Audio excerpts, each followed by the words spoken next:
The brick and mortar stores, they're the ones that sponsor the Little League. They're the ones that give our kids a summer job. And we've kind of turned our backs on them to buy from Amazon because it's so convenient. So we're hoping to give power back to these brick and mortar stores by giving them an alternative now. If they can do delivery cheap, then why would you wait 2 days anymore? You're listening to the Drone Radio Show podcast, the show about drones and the people who use them for business, fun, and research. Hosted by Randy Goers. Hello, everyone. This is Randy Goers, and welcome to the Drone Radio Show podcast, episode 428. How will autonomous drone delivery provide economic and ecological benefits? For that question, we head to Dayton, Ohio, to speak with Beth Flippo, CEO of Drone Express. Drone Express is an innovative aviation company disrupting last-mile logistics by embracing autonomous flight. Founded in 2021, the company uses drones to deliver safe, reliable, autonomous, eco-friendly packages nationwide to customers. They have secured strategic nationwide corporate partnerships with the Kroger Company, Papa John's International, Winsupply, and other retailers. The FAA formally accepted its Part 135 application, and upon completion, Drone Express will be one of only a few companies certified to perform unmanned beyond visual line of sight deliveries in the United States. On September 13th, Drone Express launched their drone delivery service in Winston-Salem. Beth is an accomplished engineer with over 20 years of experience in the finance and technology industries. She has designed and developed advanced mobile communication solutions and is passionate about robotics and unmanned systems. Before launching Drone Express, Beth was Vice President of Embedded Software Development at TELEGRID Technologies. She began her career in the finance industry in New York City, designing systems for quantitative trading and financial analysis for equity transactions on the New York Stock Exchange. Her experience includes several prestigious investment banks and brokerage firms, including UBS Paine Webber, Cantor Fitzgerald, and Goldman Sachs. Beth holds a Bachelor of Science in Computer Science from the Thomas Watson School of Engineering and Applied Science at the University of New York at Binghamton. She is a licensed drone pilot with the FAA and has a radio operator license, W2QNB, from the FCC. In this episode of the Drone Radio Show, Beth talks about Drone Express, the company's official launch into Winston-Salem, and how autonomous drone delivery can provide economic and ecological benefits to communities. But before we hear from Beth, I want to stress that your support is the heartbeat of my podcast. Every episode is crafted with you in mind, and your generous donations ensure I can keep delivering the content you love. Whether it's the price of a coffee or a more substantial contribution, every bit helps to defray the cost of production. Donate today and be a vital part of the podcast's continued journey to greatness. And for a limited time, donate $100 or more and receive an official Drone Radio Show coffee mug. To donate, go to droneradioshow.com/donate. And if you can, please subscribe to the podcast on your favorite platform and leave a nice review and rating on iTunes. It really helps improve the podcast ranking among the many thousands of active podcasts today. And by the way, if you have a great story on the use of drones that you'd like to share in a podcast, contact me at randy@droneradioshow.com. So let's find out how a new autonomous drone delivery system is creating positive change in our communities with Beth Flippo of Drone Express. Let's pick up the interview where I asked Beth to introduce herself. My name is Beth Flippo, and I am the CEO of Drone Express. Beth, tell us about Drone Express. What does the company do?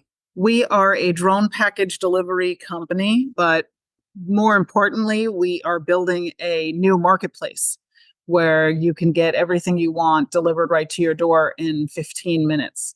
So we use autonomous aircraft for the delivery, and that's really what we're trying to build. How long has the company been in business? We were officially incorporated in 2021, but we're a spinoff of another company so we've been building aircraft since around 2018. So a long time. Now, there are several companies already doing drone deliveries. What makes Drone Express stand out? In order to fly cargo for compensation in the United States, you need something called a Part 135. It's from the FAA. It's a domestic air carrier license. So only corporations founded in the US can do it. And it's the same certification that American Airlines gets, same one that FedEx has to fly cargo. It's the reason why Air France doesn't fly from Washington, D.C. to Kansas. You have to be an American company. And there have only 5 companies have been issued a Part 135 so far for unmanned operations. It's Amazon, Google, Zipline, a company called Causey Aviation. They work with a company called Flytrex, that's the drone manufacturer, and us.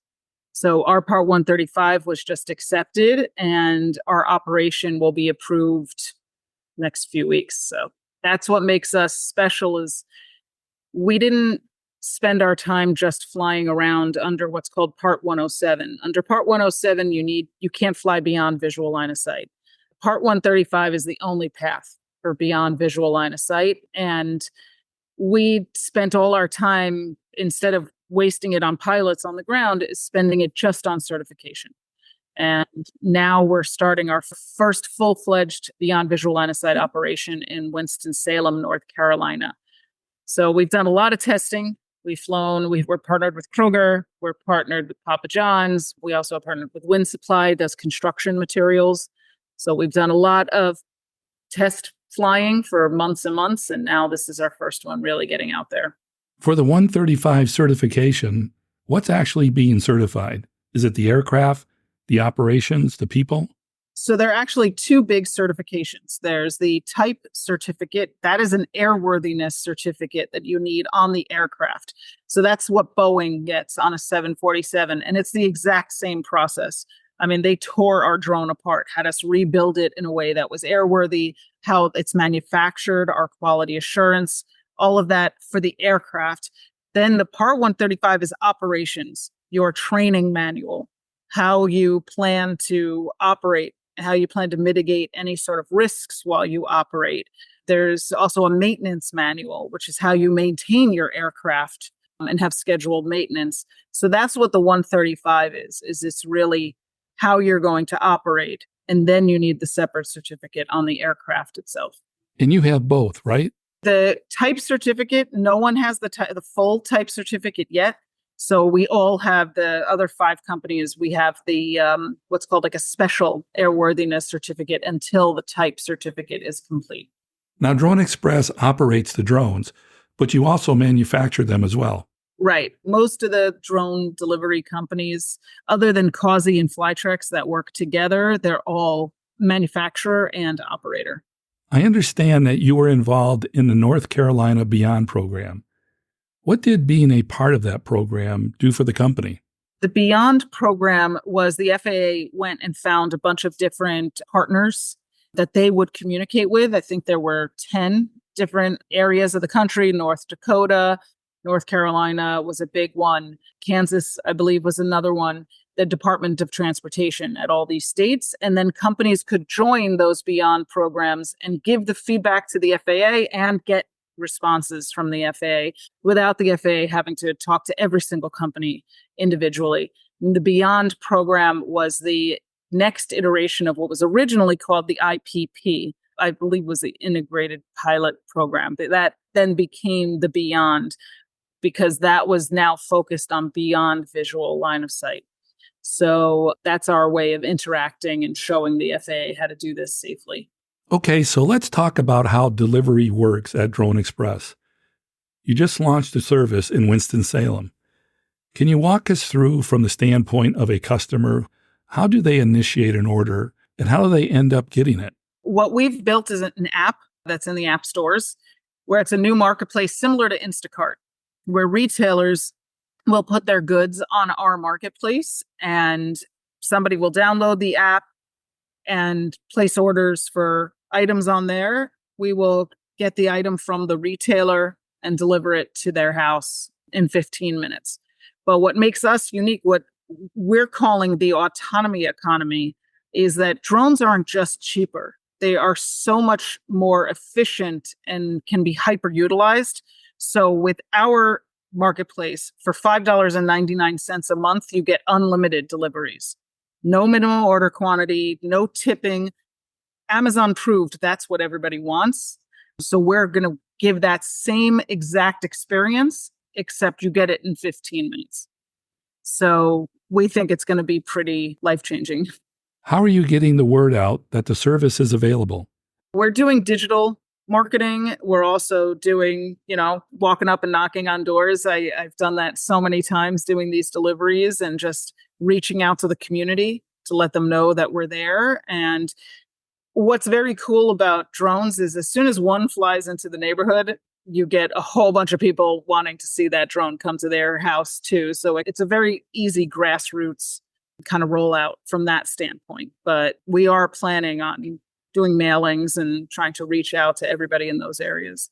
What sort of products are you starting with, and what's the plan for growing the selection? So we're planning on starting with grocery and pharmacy. We are not actually starting with food, which I think a lot of people will start with food, but there's a whole bunch of issues with returns when it comes to food. If somebody messes up your, lasagna that you're making and they send you the wrong one, how do you get it back? So we're going to start with grocery and like pharmacy items, like over-the-counter medicines, things like that we will be able to run in, quickly grab, put on the aircraft and send out. So if you're already cooking and you go like me, I've got 4 kids, I'll go to the fridge and the one onion in there is bad. You could just order onions and it doesn't cost you anymore. It has your address already. It delivers it right to your door in 15. You don't even have to stop what you're making. That's really, I think, the remarkable side of this. What geographic areas are you concentrating in? So we're focused on urban centers. I'm a New Yorker. I moved my whole family from New York City to work with Kroger. Kroger's headquarters is in Cincinnati. So our main office is here in Dayton, Ohio, which is a suburb of Cincinnati. And I want to bring this to the urban community. We can do remote. Drones are excellent for remote operations too.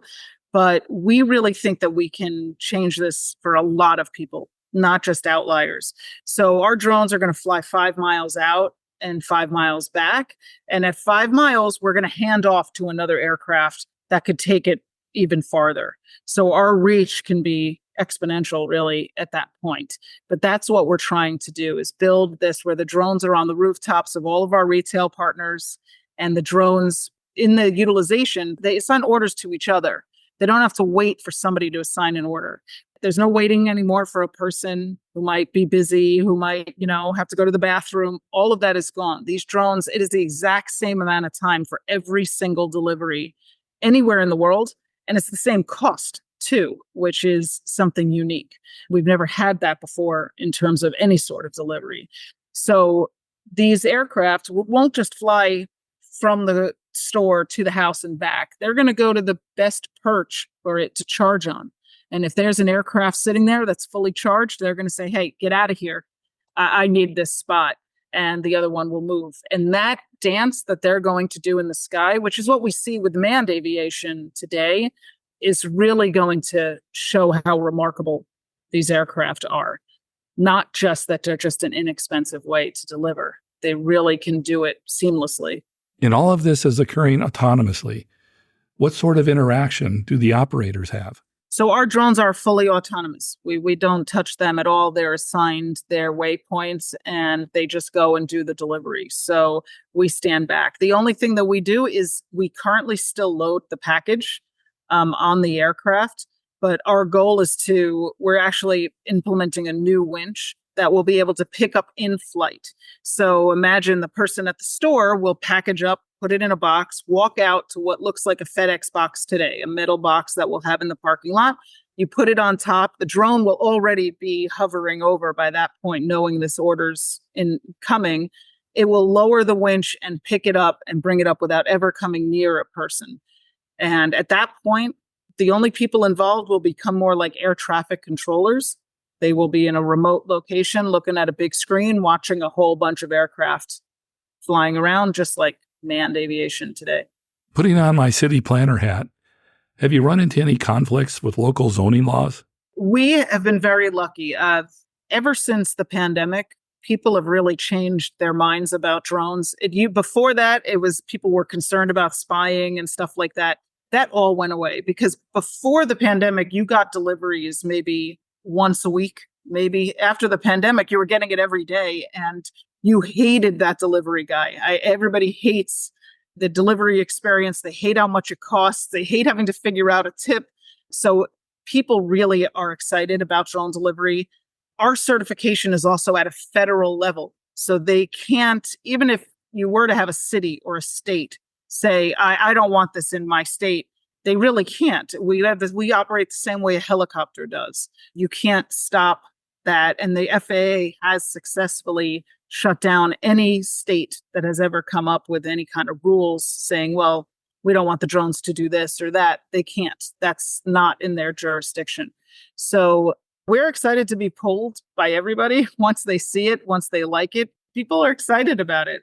In an urban environment, there's a mix of different types of housing and densities, ranging from single-family homes, townhomes, apartments, and high-rises.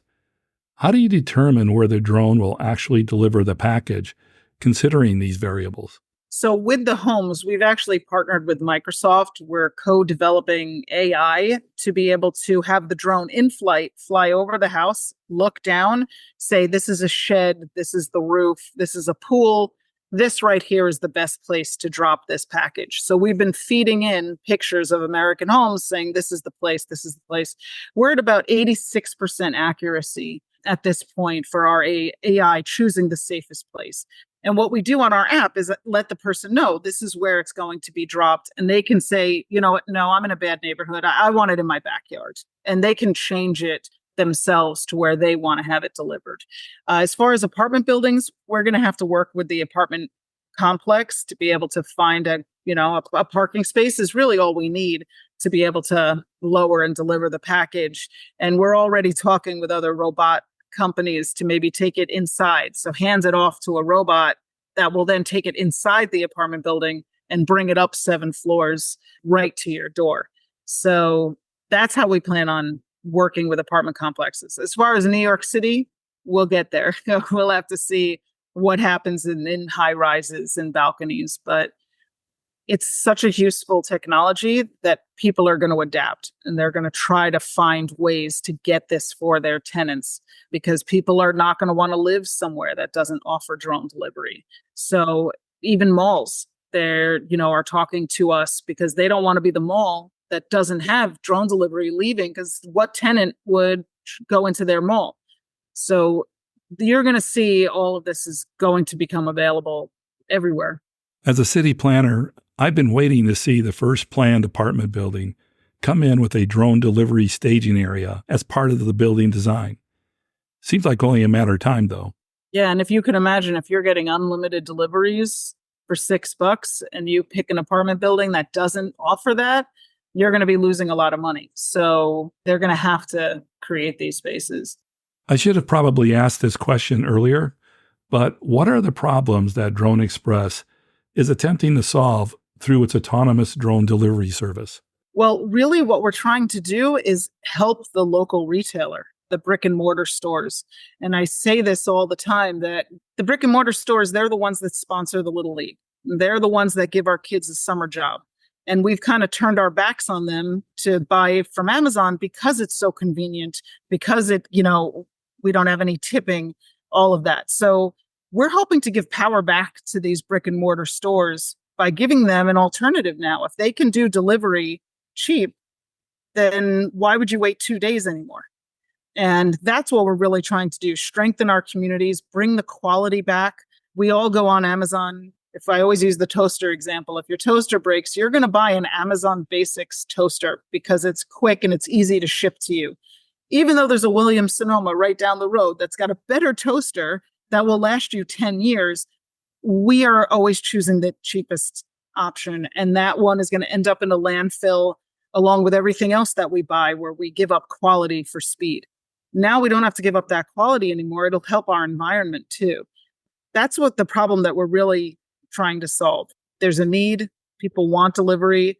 Rotisserie chicken is still like the number one seller in the United States, and you cannot get a rotisserie chicken delivered, just a rotisserie chicken. You have a minimum order quantity of $60. You got to pick a window. You got 2 hours. The thing's hot. It doesn't matter if it gets there in 2 hours. These are things that, like, when you think about it rationally, it's like, why am I not getting this stuff? Why am I ordering so much on Sunday that I throw away on Thursday? Why can't I order throughout the week and just have it delivered like it used to be? Getting milk every day, bread every day without the preservatives in it. Everything is beneficial when you think about it that way. So, yeah, we're trying to change the world and, in a way, bring it back to the way it was, where you still have a fish store because they're the expert in it. And you have a butcher again because they're the expert in it. And it doesn't matter to you because it all is on the same app and it all arrives to you in 15 minutes. The vision that you laid out for us is really far-reaching with lots of pieces. How do you make progress on such a broad vision? Seems like it would be too easy to go off into all kinds of directions. Focus is what runs this company. That's something that I do.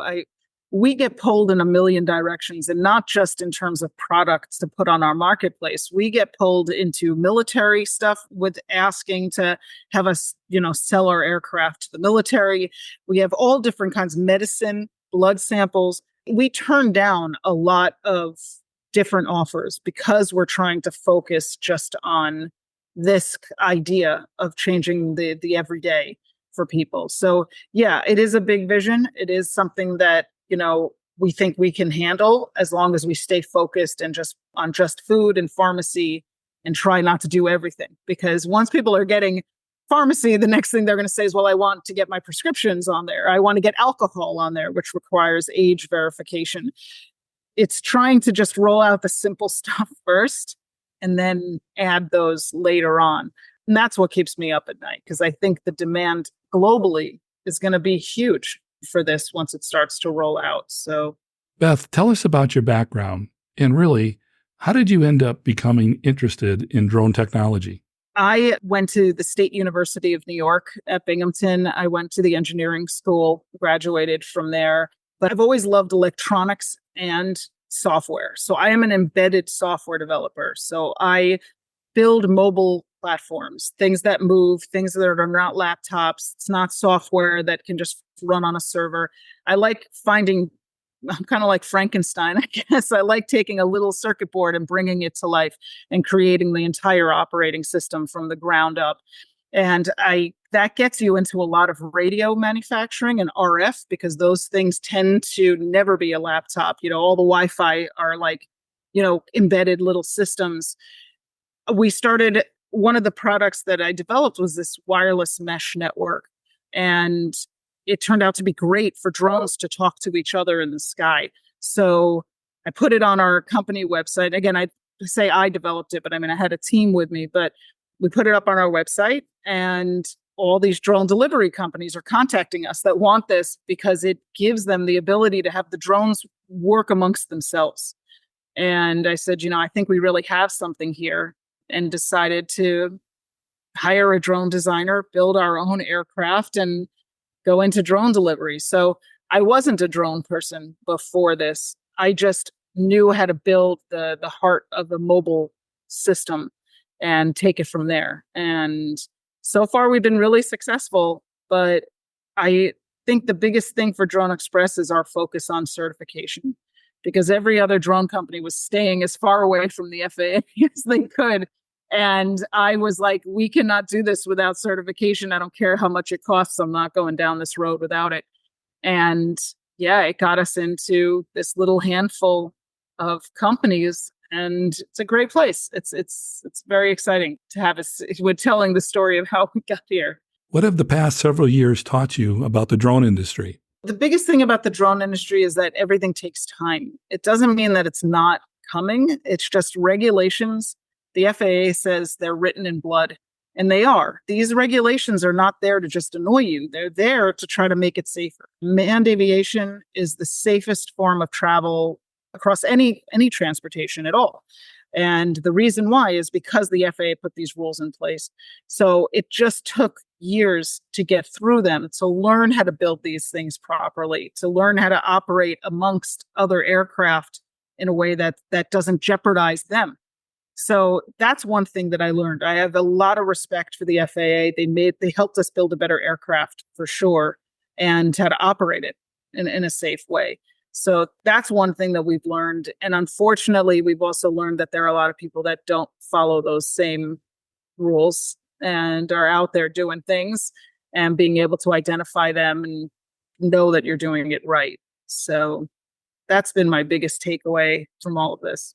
What factors make an area ripe for drone delivery? There isn't one specific thing. I mean, you can do drone delivery to the fanciest mansions on 10 acres, right down to a little row house in Philadelphia. They're really, the demand is still there. The same people want those things. As long as we can get into those areas and it's not a very wooded area, for example, in which case we'd hand off to a ground robot at that point, there really isn't anything that is going to prevent us from getting into certain communities. So as a New Yorker, I like more densely populated areas. I want more people to use it. I want them to see it. I want people of different backgrounds and demographics to be able to experience this. I don't want to lock it down to just, an upper middle class area. So really, there's nothing stopping any area for us coming in. And I think that's something that we've always been motivated here, is not to only have it be our friends using it. We want to bring this to the masses, to give this to everybody, and especially the lower income families in food deserts, for example, where stores won't even put a physical location. We're in downtown Dayton, and it is a food desert here. There's no supermarket, and it's very difficult for people to live. Drone delivery is going to be able to bring it from that supermarket that's 3 miles away and deliver it safely to them. So, yeah, there's really no area that's going to stop us from operating. We touched upon this earlier, but can you tell us how ready and how accepting the community is for drone delivery? From everything we've experienced with all of our programs, I mean, we've done hundreds of deliveries with Kroger and Papa John's. People get so excited about it. We don't, it's not a hard sell at all. And when the drone comes into a neighborhood, it's kind of like a concert let out. People are running down the street. Everybody wants to see it and wants to experience it. Right now, they're really just excited to see the aircraft. We're hoping to get them over that hurdle and just enjoy the efficiency of the delivery. That's where we want to get to. It's very easy. People are so excited for drone delivery. We never had any negativity. We had people coming in with their pickup trucks and opening the tailgate and watching the drones take off all day long. People are ready for this. They know that the trucks can't do it forever. You can't. Delivery is just increasing. People are ordering more and more. There's no way to add more trucks to the road. So they're excited to see an eco-friendly way where they don't have any guilt. They can order that drone to their house 40 times a day. It doesn't make a difference. So yeah, people love it. We've never gotten any sort of negative feedback anywhere we've gone. Now that you've launched the service in Winston-Salem, what's next for Drone Express? Well, we're hoping to expand from within Winston-Salem. We're not looking to just do one and then jump to Las Vegas or something like that. We're hoping that we can continue servicing and get that community at 100%, be able to reach those apartment buildings, be able to reach, deliver even to hospitals, be able to deliver to everybody and move on in that way rather than just jump around all over the country. So that's our goal by the end of this year, to be able to service all different types of communities in Winston-Salem. So that's really where we're trying to get to. I'd like to go back to the drones communicating with each other. Can you expand on that? Not only do they talk to each other and form a network It's ad hoc. There's no central networking. So they form a network amongst themselves. We were a defense contractor. We used to only work for the military. So our communications are military grade encryption. I built that encryption engine myself. So that is something that you don't see a lot in our space, so that you can't hack into the aircraft. But really, if you have to go back over cellular for everything, it slows things down. Allowing the drones to work amongst themselves and say, I'm already at 100% charge. I can take that delivery and get it where it needs to go. And the other drone saying, okay, well, I'm only at 70% charge, so you take it. That's kind of an incredible thing. And just to be clear, everything about the drones communicating with and tasking each other, that's all happening without any operator assistance. That's the goal of this, is to eventually not have any human interaction other than the air traffic controller, where if there's an incident or there's somebody watching something's going on with an aircraft, they can always hit land or come back to home. But other than that, the drones should be doing everything seamlessly by themselves. And that's where the speed comes in, because if you add a human into that, saying, well, this person has to assign these deliveries, that's what slows everything down. We also deliver to you, to where your phone is, like Uber. We know where you are. So if you're on vacation, you don't have to be wandering, like, what's the address of this hotel? We only do one delivery at a time. So if you're at a soccer field watching your kid's soccer game, you need water, we can actually come to you, or on a beach or wherever you are. If you're at your office or you're at your house, that is something also that drones do, that I think that breaking that link to a physical address should have been done a long time ago. But trucks need that address for routing software. They need to plan a route for 1,000 items that they have in the back of a truck. When you don't need that anymore, you're attached to a phone. Why do you need to go home to get something you had delivered? It should just be able to go to where you are. So that's another benefit that I always like to talk about for drones too. So I think once you see that, people aren't going to go back to the address thing at all. And for my final question, Beth, what message would you like to leave regarding the future of the drone industry? I think that the drone industry is the greatest invention since the invention of the automobile. It's going to change everything about how we live, just the same way that air travel did. And I'm really excited to see people get behind this and realize that this technology is only going to get better. And if it's this good at the beginning, we can only imagine what's going to be possible down the road. So we're excited to see what happens. We're excited to create a new industry where you don't need a college degree. You could be 16 years old and get a license to fly under Part 107. And you haven't had something this high tech that was like that in a long time. So we're excited to be at the forefront of this and see where this takes us. But the benefits are just incredible for this technology. So I hope that people push it really and see where these drones are. I always use the example for manned aviation from when the Wright brothers discovered flight. Like, they discovered it. They were able to create it for the first time. 10 years later was the first passenger aircraft. And that's how fast it moved back then. So I can't wait to see a drone that's being created in 5 years. It's going to be an amazing thing. That's it for episode 428 of the Drone Radio Show. I hope you enjoyed hearing from Beth Flippo of Drone Express. I want to thank Beth for taking the time to speak with me. If you want to learn more about Drone Express or want to connect with Beth, check out the webpage at droneexpress.com. If you like the Drone Radio Show, then please subscribe and share. Write a glowing review on iTunes. And if you're able, donate to keep the podcast going. Go to droneradioshow.com/donate. Thanks for listening. Your support means a lot to me, and I hope you'll listen to more episodes of the Drone Radio Show podcast to hear how others are using drones for business, fun, and research. For the Drone Radio Show, I'm Randy Goers.